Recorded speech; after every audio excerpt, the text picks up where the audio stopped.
You've been given oil for one purpose, to keep your light burning, to keep yourself healthy, whole, and strong. If your fire goes out, you can't help all those others. If you're living depleted, drained, running on empty, you're not shining like you could. You're making it, but what could you be if you got back in balance? How much brighter, further, longer, happier could you be if you did like Jesus, on an irregular basis, took time to get refreshed, to be replenished? I'm not saying to live selfishly. I'm not saying to not work hard. I'm saying take care of your temple, physically, spiritually, and emotionally. You're not invincible. People may think you're Superman because you're so strong, so gifted. You're always up. But like all of us, you're human. You need to be refreshed. I look back at myself sometime and I think, what advice? What would I tell that young guy in college who was on the verge of flunking out of that very same college? What would I tell myself? Well, I'd tell myself about forgiveness. I'd remind myself, I would teach myself to forgive a lot quicker, including myself. I held myself to my own pain for a long time because I kept rehashing those failures over and over and over again. And in rehashing those failures, it prevented me from moving forward. So I would tell that 20-year-old guy back then, be a little bit more forgiving of yourself and a whole lot more forgiving of other people's. To remember that Lord's Prayer that your mama taught you. Forgive us our trespasses as we forgive those who trespass against us. It would have made my way a lot easier. I would also tell myself to slow down a little bit. Don't go so fast. What you rushing for? Life is coming. I think this idea of loving yourself as a cultural obsession has no basis in reality. Here's the challenge. When you're born, what do you got to do to be loved? Nothing. Because your mother's on drugs, natural drugs, oxytocin. So you look like a lizard and she thinks you're beautiful.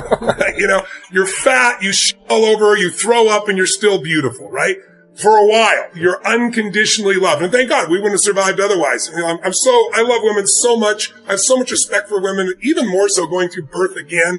No man will ever fully appreciate what a woman does or what a baby demands of a mother if you're breastfeeding and the energy and the no sleep. I mean, it's amazing what women do in our life. But the point is, in the beginning, you got to do nothing. And then the oxytocin wears off. And suddenly you do the same, scream or yell, throw your food. And now you get yelled at or hit, or the worst one of all, you get ignored. And then fear enters your body. And then the rest of your life, you're looking for, how can I get this unconditional love? And I remember in the beginning asking myself, because I studied all animals and with the level of dependency they have. And, you know, human beings have the longest period of dependency for survival of any creature other than other primates. Whales will be dependent for a year, birds for a few weeks, and boom, get your ass out there and fly. You know, it's a different world. We have this long dependency. It's just the nature of how we are. And then I thought to myself, so why don't we just have unconditional love all the time? And I think my answer is because then you never grow or give anything to life. You think everything is about you. And unfortunately, there are a large population of kids that were raised in a generation of parents that were helicopter parents that thought everything should be about the child, and they wonder why they're selfish today. Or why they, don't seem to have great relationships where you got to be with somebody else. You got to put somebody else ahead of you. That's what love is. Love is putting somebody else ahead of yourself. Loving yourself usually comes for most human beings by starting to have a value and just appreciating people, not because of what they do, not because of what they have, just because you feel their essence. And it's easier to do that with somebody you love than it's with yourself. But when you start to with somebody else and you're not judging, you're truly loving them, then it's much more natural because you're already doing the loving. You're not getting it from somewhere else. Someone may say something, look at you a certain way as a trigger, but all love is self-love. This bullshit, I don't love myself. If you've ever been someone who felt loved, you loved yourself. They didn't love you. They said something, they did something with their eyes, and you used that as a trigger to release love inside of you. Loving yourself every moment, all the time is not the secret to success. Having appreciation for yourself is different than constantly loving. Now, in the Bible, it says, love thy neighbor as thyself. So I think it's a worthy goal and it's useful, but most people are obsessed with it. And I think get on about living a life that's meaningful and you'll love yourself. As long as you focus on you, you're not going to love you. Because the human brain is always looking for what's wrong, what to protect, what needs to be changed. It's a survival instinct. And so it's looking for things to fight or flight or try to freeze or pretend you're not there about yourself. But when you're in a bit of service, when you're trying to serve something more than yourself, that's when the higher part of your consciousness is there. That's when your heart is flowing. And when you're doing that, you're not thinking about you, and therefore you feel love. And I can tell you my own experience, I don't have to, no one else have to earn love with me, but my strategy has been I got to earn my own love, right? I got to be worthy of my own love. I don't do that to somebody else. How do you do that? Well, by helping millions of people for 44 years, now I'm finally at the stage where, oh yeah, I fucking love myself. I'm up there. Right. I enjoy myself. I appreciate it. But along the way, I've always earned it. Now, I don't think that's necessarily healthy or not, but I like what it's done with me. If I know people that just think they're God's gift at creation and they don't add any value to any other human being and they're assholes to be around. They love themselves. So I would challenge that whole belief system. I'd say it's appreciating yourself. It's loving the people around you. And the more you can unconditionally love others, the more you'll unconditionally love yourself. But trying to start with yourself when you're not doing with others, forget it. It'll never happen. One of my favorite protocols is the daily nature walk. I love walking in the woods. I often listen to audiobooks in the woods. I call it reading while walking. Reading while walking. So I go to this place. It's sort of my creative forest. There's not a lot of people in there, and I walk for 1 hour. I breathe in the air. I look at the lush scenery. I listen to a different audiobook. It's almost like a walking meditation as well. Sometimes I don't listen to an audiobook, and I just walk, and I touch the earth. It's almost like I'm thanking the earth, connecting with the soil. Yes, I'm wearing shoes.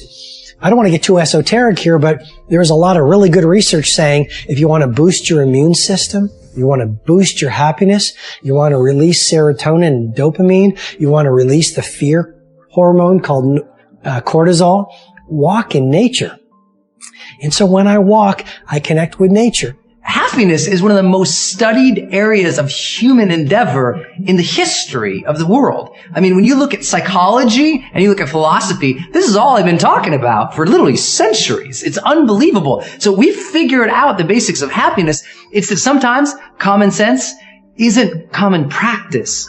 So people struggle for no reason. I mean, look at what we know about happiness. You know, we know basically happiness usually comes from an orientation towards the world in which we look at the past, the present, and the future in specific ways. We often tend to look at the past with gratitude and with fond recollection. Even if there were struggles, challenges, suffering, turmoil, we find our places in the past and we feel a sense of acceptance about the past. It happened. It's good. All things were as they were, and today they are as they shall be. And it's being okay with whatever the past is, finding a peace, an acceptance, and a gratitude there allows us to be a little more free in the present. And being in the present, what makes us happy?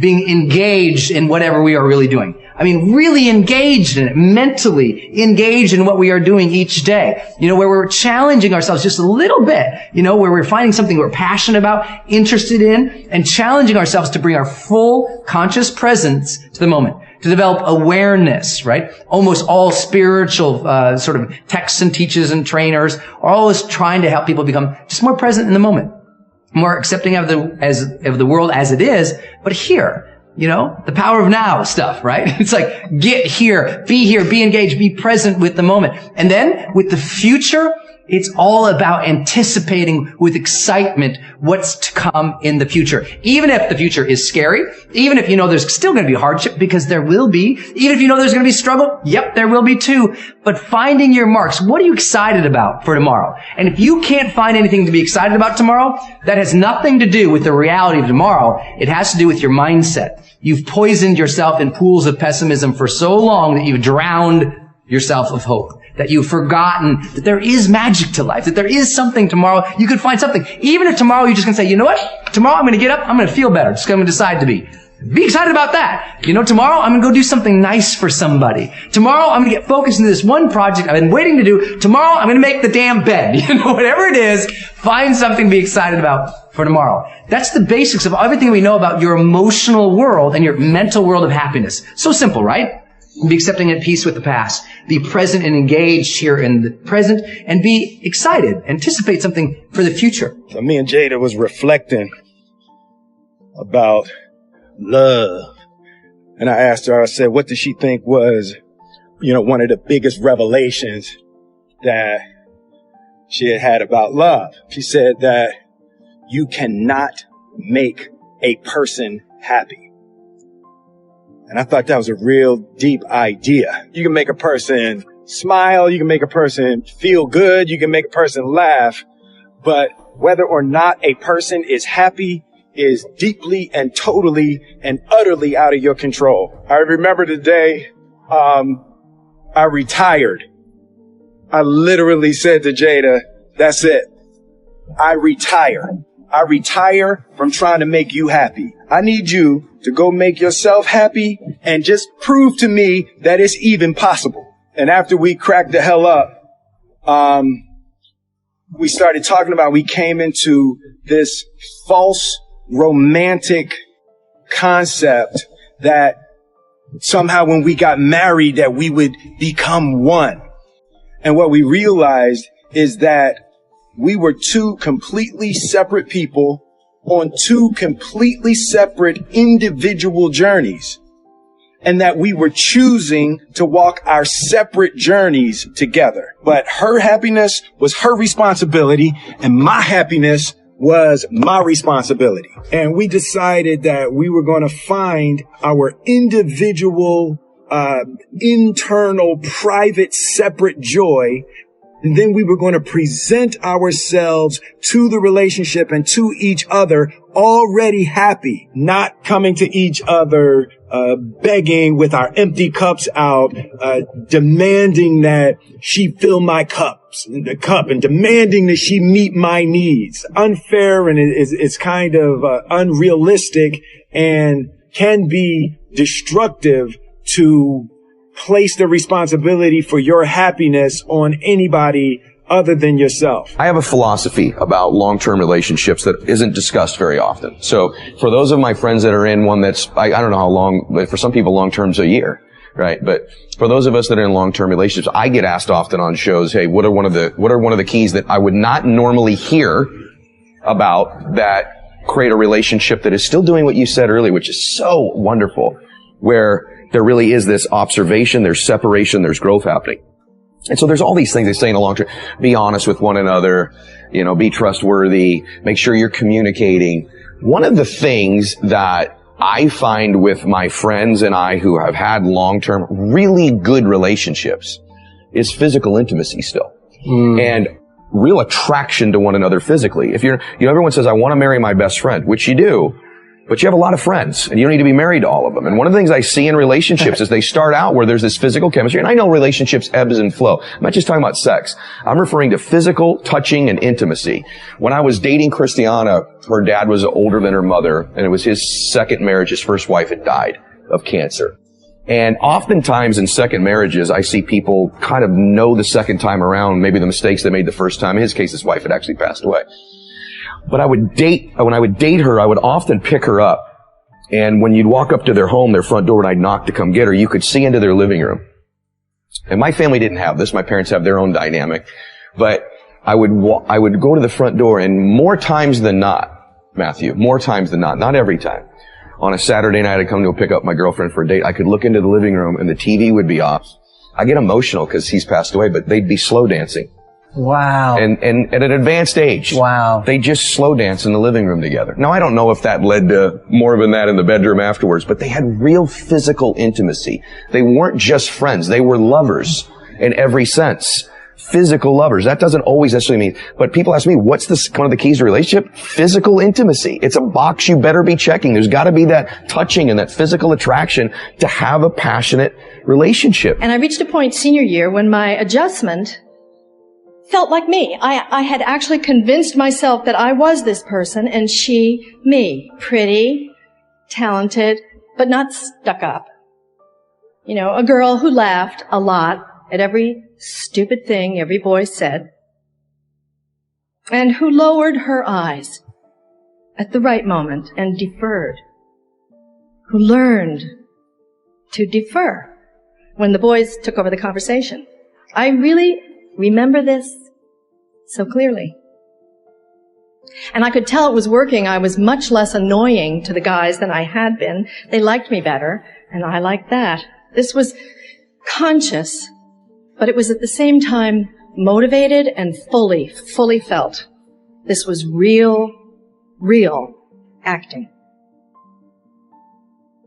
I got to Vassar, which 43 years ago was a single-sex institution, like all the colleges in what they called the Seven Sisters, the female Ivy League. And I made some very quick but lifelong and challenging friends. And with their help, outside of any competition for boys, my brain woke up.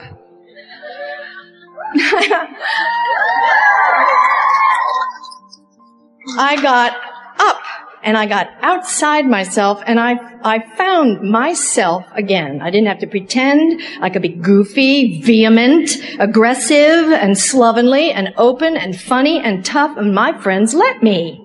I didn't wash my hair for 3 weeks once. They accepted me like the Velveteen Rabbit. I became real instead of an imaginary stuff.